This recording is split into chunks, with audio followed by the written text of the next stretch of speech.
Bismillahirrahmanirrahim. Assalamualaikum warahmatullahi wabarakatuh. Alhamdulillah wassalatu wassalamu ala Rasulillah amma ba'du. Bagaimana kabar teman-teman pada pagi, siang, sore atau malam hari ini? Semoga selalu dalam lindungan Allah Subhanahu wa taala dan selalu sehat walafiat. Dan juga semoga selalu semangat dalam belajar membaca Al-Quran.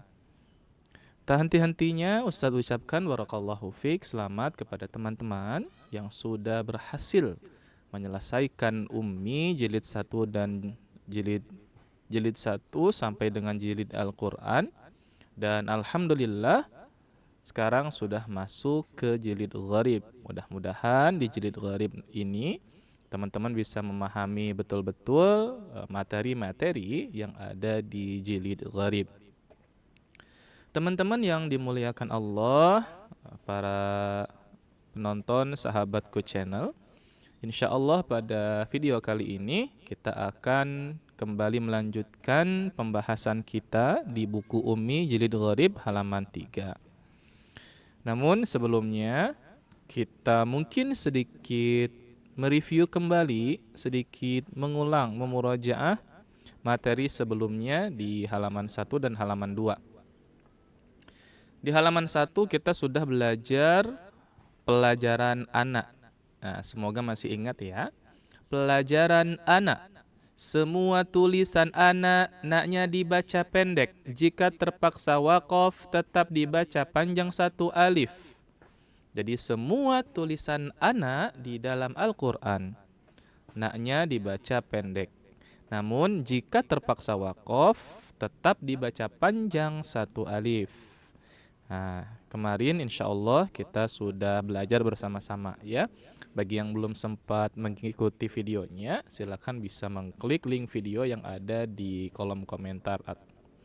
Kemudian berikutnya, kita juga sudah belajar di halaman 2 materi anaba. Ya, pelajaran anaba. Semua tulisan anak, naknya dibaca pendek kecuali anaba, anabu, anasiya, al-anamila. Nah, jadi semua tulisan anak di dalam Al-Quran naknya dibaca pendek kecuali apabila terdapat di 4 kata ini. Yang pertama anaba, yang kedua anabu, yang ketiga anasiya, dan juga yang keempat al-anamila.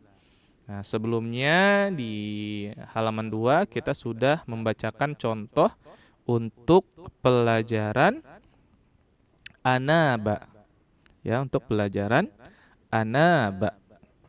Kemudian nah di sini ya, man anaba, naknya tetap dibaca panjang. Kemudian juga kita sudah belajar contoh al-anamila. Di sini ada 2 contoh, anaba dan al-anamila. Berarti ada 2 lagi nih yang belum kita bacakan contohnya, yang belum kita pelajari contohnya, yaitu untuk anabu, kemudian dan anasiya. Ya, anabu dan anasiya. Nah, insya Allah kita akan pelajari bersama-sama di halaman 3. Anak-anakku sekalian yang dimuliakan Allah, di halaman 3 insya Allah kita akan pelajari pokok bahasan yang kurang lebih sama seperti di halaman 2, hanya saja berbeda contohnya. Nah, insya Allah kita akan membaca surah Al-Furqan ayat ke-20, surat ke-25 ayat 49 juz 19. Ustadz akan contohkan, diperhatikan baik-baik hurufnya, panjang pendeknya, dengungnya. A'udzu billahi minasy syaithanir rajim. Bismillahirrahmanirrahim.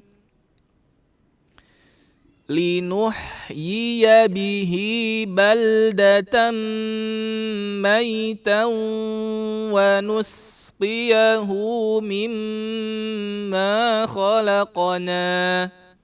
Oke, berhenti di sini ya. Ingat berhentinya 2 harokat ya, walaupun di sini ada coret panjang, tapi kalau berhenti di na, dia masuknya ke mad tabi'i ya, jadi tetap 2 harokat. Kemudian kita mulai dari wa nusqiyahu. Wa nusqiyahu mimma khalaqna an'aman wa anasiyya katsira. Ya, begitu ya. Oke, sekali lagi ya. Linuhyiya bihi baldatan maitan wa nusqiyahu mimma khalaqna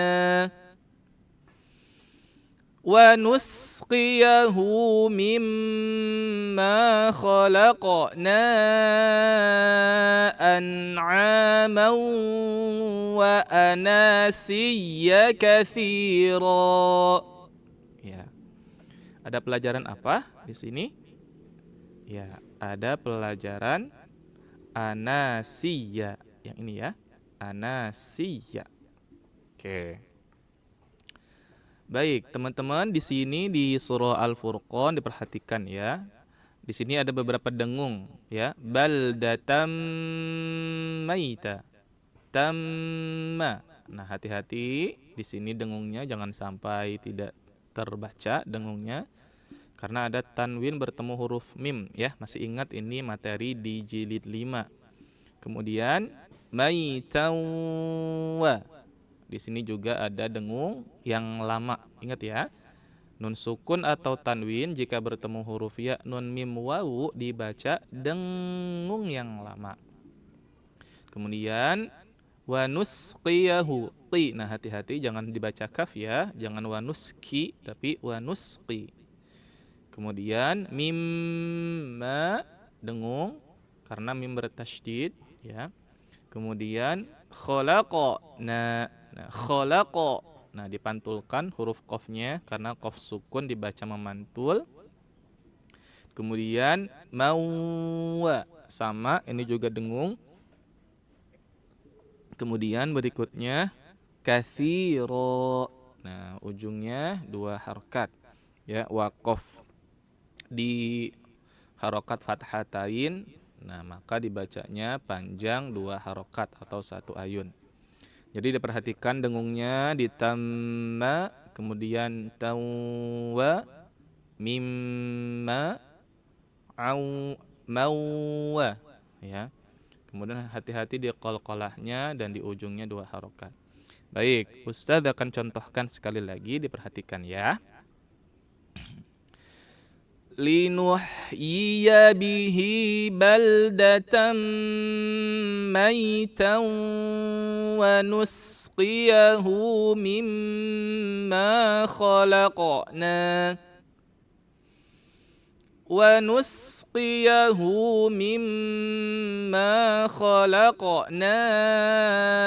an'aman wa anasiyya katsira.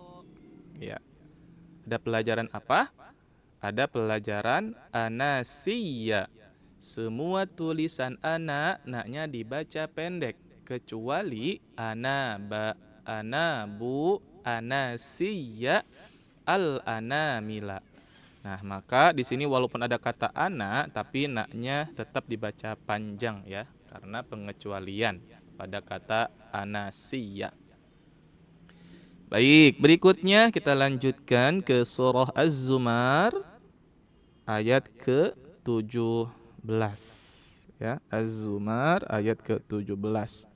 Di sini ada pelajarannya anabu ya, anabu. Mungkin Ustaz akan contohkan ayat ke-20, ayat ke-17-nya saja ya. Untuk ayat ke-18-nya tidak dicontohkan karena tidak ada pokok bahasan anabu-nya. Baik, Ustaz akan contohkan. Walladzina jtanabut taghuta an ya'buduha wa anabu ilallahi lahumul busyra. Ya, sekali lagi ya. Walladzina jtanabut الطاغوت أن يعبدوها وأنابوا إلى الله لهم البشرى فبشر عباد. Oke.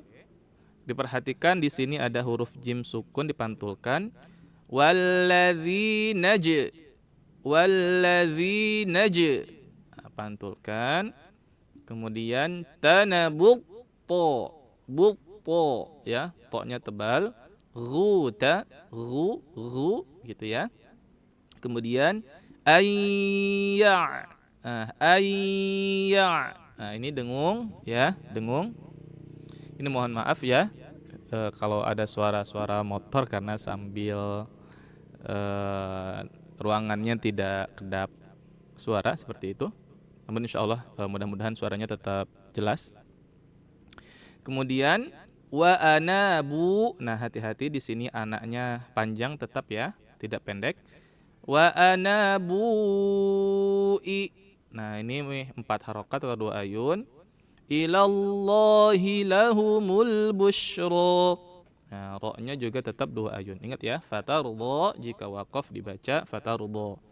Di sini ada huruf jim kecil, ini ada tanda waqaf, artinya sebaiknya berhenti. Kemudian fabashir. Nah, ro-nya tipis, fabashir. Ya. Kemudian ibad. Nah, ujungnya ada qalqalah dan mad arid li sukun. Ibad gitu ya. Fabashir ibad. Oke. Sekali lagi Ustadz akan contohkan, disimak baik-baik. Walladzina jtanabut taghuta an ya'buduha wa anabu ilallahi lahumul busyra fabashir ibad. Oke. Ada pelajaran apa di sini? Ya, ada pelajaran anabu.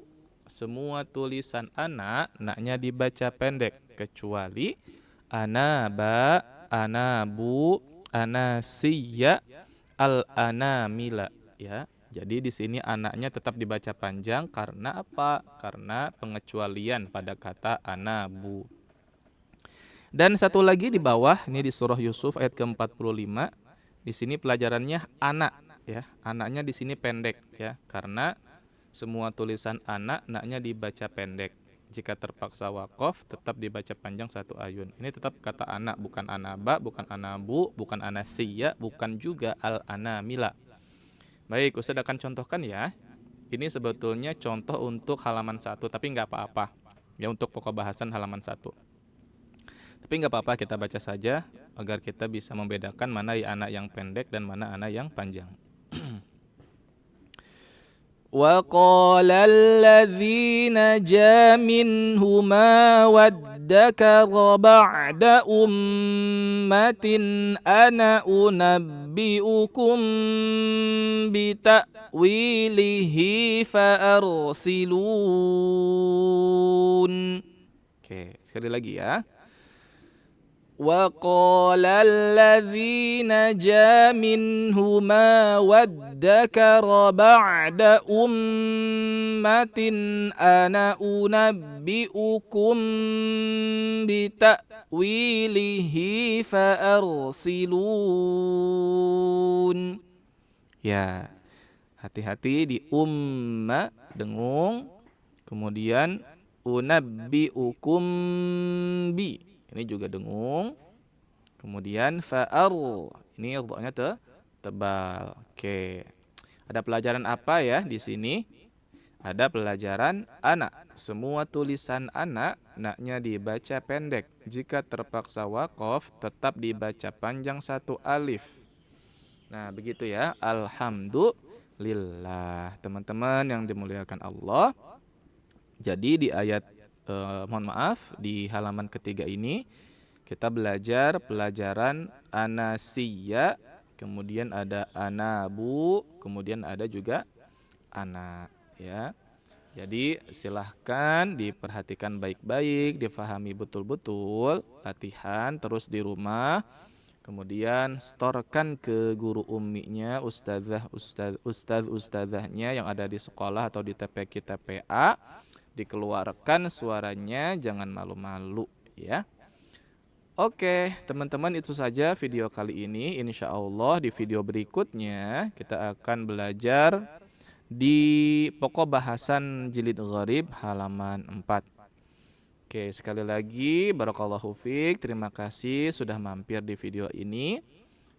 Jangan lupa boleh share, kemudian juga subscribe channel ini agar lebih banyak orang lagi yang bisa mendapatkan materi dan bisa memahami pokok bahasan yang ada di dalam jilid gharib. Jika ada benar dari Allah, jika ada salah dari Ustadz pribadi. Barakallahu fiik. Wassalamualaikum warahmatullahi wabarakatuh.